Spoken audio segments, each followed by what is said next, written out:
Hello दोस्तों, कैसे हैं आप लोग। आज पुनः क्लास 10th के फिजिक्स का जो है ऑब्जेक्टिव लेकर आया हूं। और आप लोगों को पता है Supriya all subject online classes में आपका जो है आज पुनः स्वागत है। Supriya all subject online class से जो है आपको सभी के विषयों के बारे में जानकारी देने के लिए बनाया गया है और यह एक शिक्षा से संबंधित चैनल है।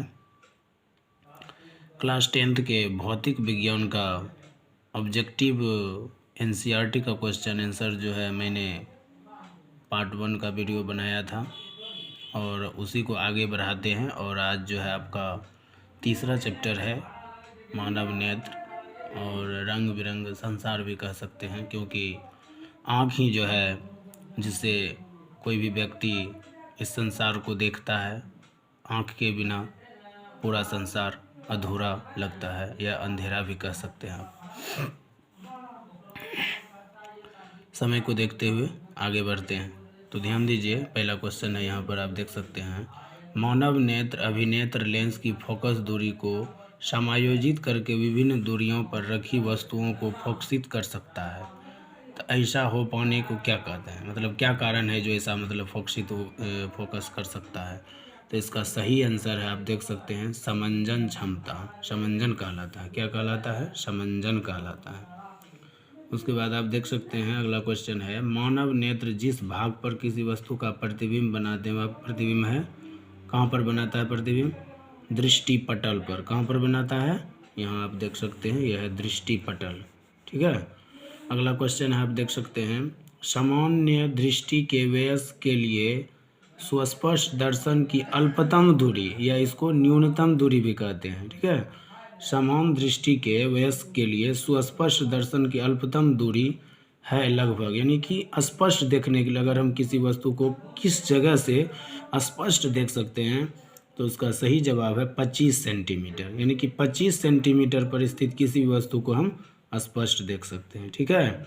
आगे बढ़ते हैं। अगला क्वेश्चन है आपका, अभिनेत्र लेंस की फोकस दूरी में परिवर्तन किया जाता है। तो इसको मतलब जो है सिलियरी मांसपेशियों के द्वारा या पक्षमाभि द्वारा जो है इसमें परिवर्तन किया जाता है। यहाँ पे आप देख सकते हैं।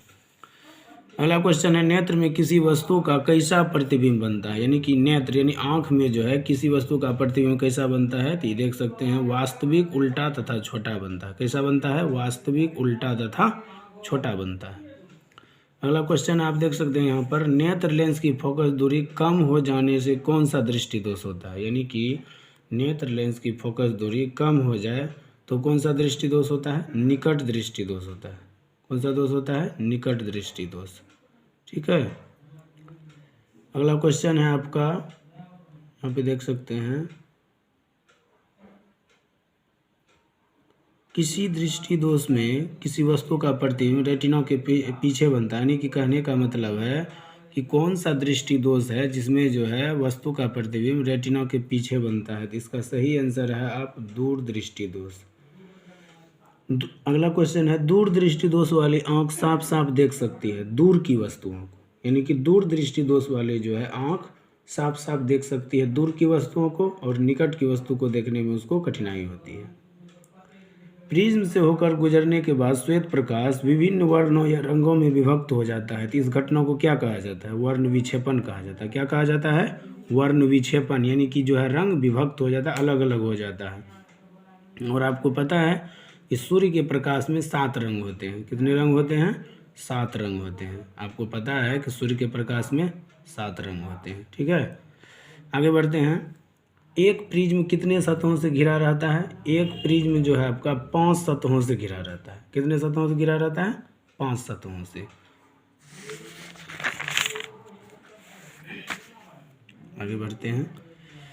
श्वेत प्रकाश जब एक प्रिज्म से होकर गुजरता है तो जो वर्ण या रंग में सबसे जो है क्या कहते हैं, सबसे कम विचलित होता है, वो लाल रंग है। सबसे कम विचलित कौन सा रंग होता है? लाल रंग जो है वह सबसे कम विचलित होता है। अगला है आपका, प्रकाश के किस वर्ण रंग के लिए तरंग दैर्घ्य अधिकतम होता है? वो भी लाल है। ठीक है। जो है लाल रंग के लिए जो है तरंगदैर्घ्य सबसे अधिक होता है। श्वेत प्रकाश की किरण जब किसी प्रिज्म से होकर गुजरती है तब जो वर्ण या रंग सबसे अधिक विचलित होता है वो बैगनी है। बैगनी जो है आपका वो सबसे ज़्यादा विचलित होता है और लाल जो है सबसे कम होता है। इसी कारण से आप देखे होंगे इस टाइप का क्वेश्चन रहता है कि रेलवे के सिग्नल में लाल रंग का प्रयोग क्यों किया जाता है। जो चिन्ह इंडिकेटर होता है लाल रंग का इसीलिए किया जाता है क्योंकि वो जो है विचलित कम होता है और उसका तरंगदैर्घ्य अधिक होता है, जिसके कारण से मान लीजिए कि मौसम खराब रहता है या शीतलहरी के समय में भी जो है दूर से ही दिखाई दे देता है लाल रंग। ठीक है, इसी कारण से जो हम लोग रेलवे में जो देखते होंगे जो सिग्नल होता है जो इंडिकेटर होता है वो लाल रंग का यूज किया जाता है। आगे बढ़ते हैं इसी क्रम में अगला चैप्टर है आपका विद्युत।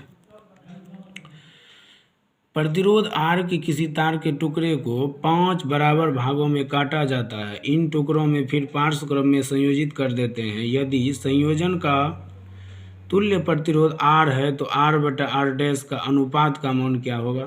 तो ये जो है आपका हिसाब है, ठीक है ना। सॉल्व करने के बाद आपका आंसर निकलेगा 25। ठीक है, सॉल्व जब आप कीजिएगा तो इसका आंसर आ जाएगा 25। कौन सा पद विद्युत परिपथ में विद्युत शक्ति को निरूपित नहीं करता यानी कि डिनोटेट नहीं करता है। आई आर स्क्वायर जो है ये डिनोटेट नहीं करता है। किसी विद्युत बल्ब का अनुमतांक 220 वोल्ट अनुपात 100 वाट है। जब इस 110 वोल्ट पर प्रचालित किया जाता है तब इसके द्वारा उपयुक्त या उपभुक्त भी कह सकते हैं शक्ति कितनी होगी, यानी कि पावर जो है क्षमता कितनी होगी, तो वो 25 वाट होगी। कितनी होगी, 25 वाट। आगे बढ़ते हैं। दो चालक तार जिनके पदार्थ लंबाई तथा व्यास समान है किसी विद्युत परिपथ में पहले श्रेणी क्रम में और फिर पार्श्व क्रम में संयोजित किया जाता है। क्या किया जाता है, यहाँ देख सकते हैं आप, संयोजित किया जाता है। तो श्रेणी क्रम तथा पार्श्व क्रम के संयोजन में उत्पन्न ऊष्माओं का अनुपात क्या होगा, यानी कि रेशियो जो है आपका क्या होगा, तो 1:4 होगा। यहाँ आप देखिए 1:4 होगा। आगे बढ़ते हैं। किसी विद्युत परिपथ में दो बिंदुओं के बीच विभवांतर मापने के लिए वोल्ट मीटर को किस प्रकार संयोजित किया जाता है, समांतर क्रम में जोड़ा जाता है। आप जानते होंगे एक होता है श्रेणी क्रम और एक होता है समांतर क्रम, तो इसको जो है समांतर क्रम में जोड़ेंगे। एकांक धनावेश को दो बिंदुओं के बीच स्थानांतरित करने के लिए जो कार्य करना पड़ता है वह किसका मापक है, वो विभवांतर का मापक है। किसका मापक है, विभवांतर का। आगे बढ़ते हैं। अगला क्वेश्चन है आपका, जब किसी तार में विद्युत धारा प्रवाहित होती है तब गतिशील कण होते हैं, यानी कि जो गति करता है वो कौन सा कण है जो गतिशील रहता है, तो इसका सही आंसर है आप देख सकते हैं इलेक्ट्रॉन। इलेक्ट्रॉन जो है, इलेक्ट्रॉन जिसको बोलते हैं, ये जो है गतिशील रहता है। और प्रोटॉन और न्यूट्रॉन जो होते हैं वो नाभिक में रहते हैं। ठीक है, प्रोटॉन और न्यूट्रॉन कहाँ रहते हैं, नाभिक में रहते हैं।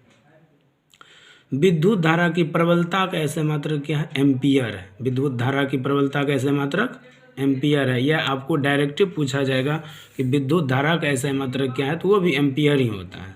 ठीक है, आगे बढ़ते हैं। अगला क्वेश्चन देखिए आप लोग, प्रतिरोध का ऐसा मात्रक क्या होता है, ये ओम होता है। प्रतिरोध का ऐसा मात्रक क्या होता है, ओम होता है। और अगला है आपका जूल बटे कूलम कहिए या जूल पर कूलम कहिए, किसके बराबर होता है, वोल्ट के बराबर होता है। किसके बराबर होता है, वोल्ट के। आप देख सकते हैं वोल्ट के बराबर होता है। तथा विभवांतर मापने के लिए किस युक्ति का उपयोग किया जाता है, ये जो है वोल्ट मीटर का उपयोग किया जाता है। किसका उपयोग किया जाता है, वोल्ट मीटर का। आगे बढ़ते हैं। किसी परिपथ का वह गुण जो विद्युत ऊर्जा को ऊष्मा में बदल देता है क्या कहलाता है, प्रतिरोध कहलाता है। क्या कहलाता है, देख सकते हैं आप, प्रतिरोध कहलाता है। ठीक है, विद्युत परिपथ की शक्ति होती है V²/R होती है, V²/R होती है। ठीक है, आगे बढ़ते हैं। किलोवाट घंटा किसका मात्रक है, विद्युत ऊर्जा का मात्रक है। और ये जो प्रश्न होता है बार बार पूछा जाता है। ठीक है ना, किलोवाट घंटा किसका मात्रक है, विद्युत ऊर्जा का। और आपको हम बता देते हैं विद्युत ऊर्जा का जो है इलेक्ट्रॉन वोल्ट भी मात्रक है। इलेक्ट्रॉन वोल्ट भी विद्युत ऊर्जा का ही मात्रक है। और विद्युत ऊर्जा का ऐसा मात्रक जूल होता है। विद्युत ऊर्जा का ऐसा मात्रक क्या होता है, जूल होता है। और इसको कभी कभी जो है किलोवाट घंटा को व्यापारिक या व्यावसायिक मात्रक भी कहा जाता है। तो आगे बढ़ते हैं। आप लोग देख सकते हैं, आगे बढ़ते हैं इसी वीडियो में हम। अगला क्वेश्चन है आपका, यहाँ पे देखिए कि निम्नलिखित में कौन सा मात्रक वाट के बराबर नहीं होता है। V² ओम जो है नहीं होता है। विद्युत हीटर में तार की कुंडली के लिए जिस तत्व का व्यवहार किया जाता है वे कौन सा है? नाइक्रोम का व्यवहार किया जाता है। किसका व्यवहार किया जाता है? नाइक्रोम का व्यवहार किया जाता है। 100 वाट का एक बल्ब 250 वोल्ट के विद्युत फैन से जोड़ा जाता है, यानी कि विद्युत मेन तार से जोड़ा जाता है। बल्ब में प्रवाहित धारा का मान क्या होगा? 0.4 एम्पियर होगा। तो आज मैंने क्लास 10th के जो है भौतिकी का जो है ऑब्जेक्टिव बहुत ही मोस्ट इम्पोर्टेंट है और NCERT से लिया गया ऑब्जेक्टिव है, आपको मैंने बताया है, जो कि काफ़ी अच्छा है और लाभदायक है, खास करके उन विद्यार्थियों के लिए जो 2023 में एग्ज़ाम दे रहे हैं बिहार बोर्ड का। तो हम आशा करते हैं आप लोग इस वीडियो को ज़्यादा से ज़्यादा लाइक करेंगे, शेयर करेंगे और चैनल को सब्सक्राइब करेंगे।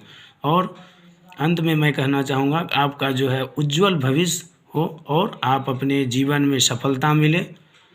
तो आज के वीडियो में बस यहीं तक। धन्यवाद।